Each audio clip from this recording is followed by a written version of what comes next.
ఇస్తలేమో అని చెప్తుంది ప్రభుత్వం. కానీ వాళ్ళు విడుదల చేసిన శ్వేతపత్రంలోనే స్పష్టంగా ఒప్పుకున్నారు. సగటున 19.2 గంటల కరెంట్ ఇచ్చినాము అన్నారు వ్యవసాయానికి. సగటు 19.2 గంటలు అంటే ఏంది? 24 గంటల కరెంట్ ఇచ్చినట్టే కదా. దబ్బని ఎప్పుడైనా అవుటేజ్ అయితే, దబ్బని ఎప్పుడైనా 16 గంటలు అయితే, మిగతా టైంలో 24 గంటలు ఉంటేనే కదా సగటు 19 గంటల 20 నిమిషాలు వచ్చేది. అంటే అంత అసమగ్రమైన తప్పుల తడకతో వాళ్ళు వచ్చినా వాస్తవాలుగా ఒప్పుకోక తప్పలేదు.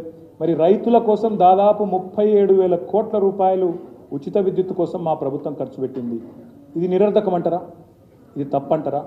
రైతుల ఆత్మహత్యలు నివారించడానికి, రైతులు ఎప్పుడు కావాలంటే అప్పుడు వ్యవసాయం చేసుకునే పరిస్థితి కల్పించడానికి, అర్ధరాత్రి పోయి కరెంటు షాక్ కొట్టి చావకుండా, పాము గుట్టి చావకుండా, తేళ్లు కొట్టి చావకుండా నిశ్చింతగా ఇంట్లో పడుకునే పరిస్థితి తెచ్చి 24 గంటల కరెంట్ ఇస్తే దాన్ని నిరర్ధకం అంటే అది అప్పంటే అది అప్ప లేక మీరు చెప్పేది తప్ప ఆలోచించాలని చెప్పి నేను కోరుతా ఉన్నాను.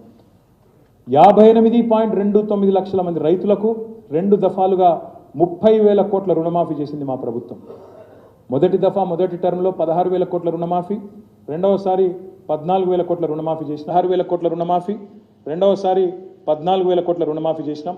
ఇంకో 4,000 కోట్ల రుణమాఫీ ఉంది. అది కూడా తప్పకుండా చేసేటోళ్ళం. కానీ దురదృష్టవశాత్తు ఈ మధ్యలో ఎలక్షన్ రావడం, దానివల్ల 30,000 కోట్ల కాడికి ఆగిపోయింది. ఇది చేసింది మా ప్రభుత్వం. ఇది వాస్తవం. రైతు బంధు పేరుతో భారతదేశంలో ఏ ప్రభుత్వం ఏ నాయకుడు చేయలేదు. 70 లక్షల మంది రైతులకు 73,000 కోట్ల రూపాయలు పెట్టుబడి రూపంలో అందించి వారిలో ఒక ధీమా నింపింది కేసీఆర్ గారి ప్రభుత్వం అనే మాట నేను మీకు గుర్తు చేస్తా ఉన్నాను. ప్రపంచంలో ఎక్కడా లేని విధంగా ఇదైతే నాకు చాలా విడ్డూరంగా అనిపించింది. గౌరవ ముఖ్యమంత్రి గారు మొన్న శాసనసభలో మాట్లాడతారు, 1,11,320 కుటుంబాలకు 5 లక్షల చొప్పున రైతు బీమా వచ్చింది. గౌరవ ముఖ్యమంత్రి గారు ఏమంటారు తెలుసా? మొన్న శాసనసభలో ఆయనను ఎట్లా అర్థం చేసుకోవాలో నాకైతే అర్థం కాలేదు. ఈ 1,11,000 మంది ఆత్మహత్యలు చేసుకున్నారంటాడు ఆయన. రైతుల ఆత్మహత్యలు జరిగినాయి అంటాడు.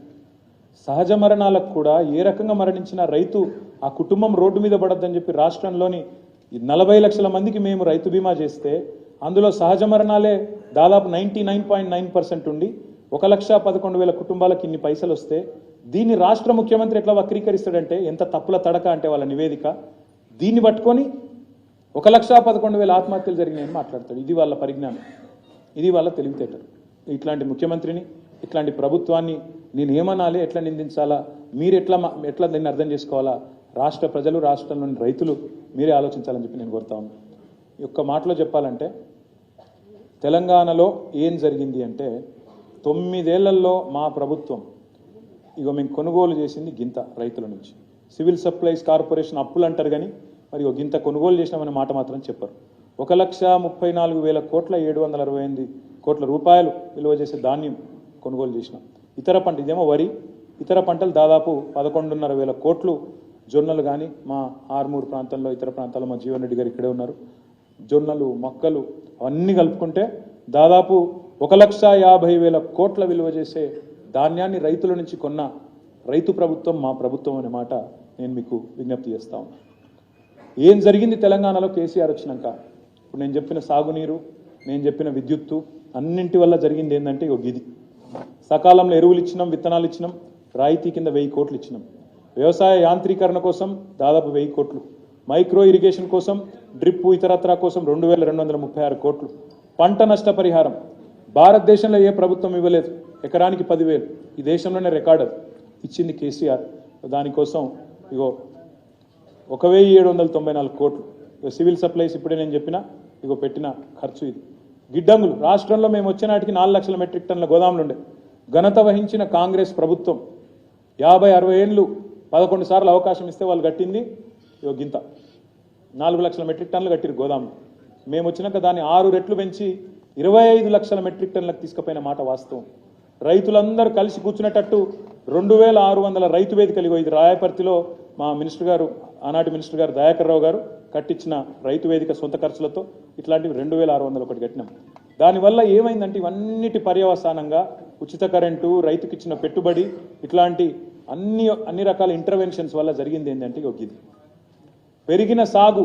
ఆ రోజు 2014లో 2 పంటలు కలిపితే 1,31 కోట్లు. మరి ఈరోజు తెలంగాణ 2,68 లక్షల ఎకరాలు 2 పంటలు కలిపితే యోగిది. ఆనాడు వరి ధాన్యం 2014లో మొత్తం ఉత్పత్తి 68 లక్షల టన్నులు, ఈరోజు 3.5 కోట్ల టన్నులు. ఈ సంపదను దేంతో కొలుస్తారు? ఈ సంపద ఎట్లా కొలుస్తారు? ఈ సంపద ఎట్లా చెప్తారు ప్రజలకి? దయచేసి ఆలోచించాలని చెప్పి నేను కోరుతా ఉన్నాను. తెలంగాణలో అటు పాడితో పాటు పంటతో పాటు ఇటు పాడి వ్యవసాయ అనుబంధ రంగాలు కూడా అద్భుతంగా పురోగమించినాయి.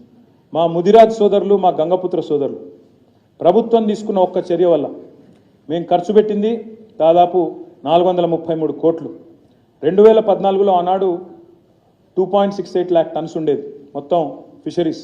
ఇవాళ భారతదేశంలో number 1 state in inland fisheries Telangana.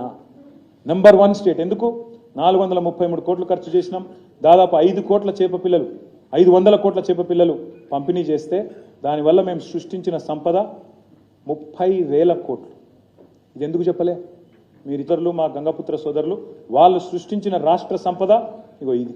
ఇగో మా గొల్ల కుర్మ సోదరులు, మా యాదవ సోదరులు, కుర్మ సోదరులు వాళ్లకు మేము ఒక చిన్న కార్యక్రమం తీసుకొని ఎన్సిడిఎస్ ద్వారా మేము ఒక జీవ సంపద పెంచే ప్రయత్నం చేస్తే గొర్రెల 15,000 కోట్ల సంపద మా యాదవ సోదరులు, మా కుర్మ సోదరులు. దీన్ని ఎందుకు చూపెట్టారు మీ శ్వేతపత్రంలో? ఇగో మా రైతులు సృష్టించిన సంపద 68 లక్షల టన్నుల నుంచి 3.5 కోట్ల టన్నులకు చేరింది. మా పాడి రైతులు సృష్టించిన సంపద 4.2 మిలియన్ టన్నుల నుంచి మరి ఈరోజు 5.8 మిలియన్ టన్నులకు పెరిగింది. మీకు చేతనైతే ఈ పని చేయండి. 2014లో ఆనాడు 27,000 ఎకరాల్లో ఉండేది మరి ఆయిల్ పామ్. మేము దిగిపోయే నాటికి మొన్న 2 లక్షల ఎకరాలకు తీసుకొని పోయినాం. మేము టార్గెట్ పెట్టుకున్నాం 2025 కల్లా 20 లక్షల ఎకరాలకు తీసుకొని పోవాలా ఆయిల్ పామ్ అని చెప్పి. దమ్ముంటే చేత అయితే ఇగో ఈ పని చేయండి. చేసి రాష్ట్ర ప్రజలకు, రైతాంగానికి అండగా నిలబడండి. ఇన్ని పనులు చేసిన ప్రభుత్వాన్ని నిందిస్తూ ఈ సంపద సృష్టిని ప్రస్తావించకుండా ఏ డొల్ల రాజకీయం అయితే మీరు చేసినారో అది తప్పు అనేది రాష్ట్ర ప్రజలకి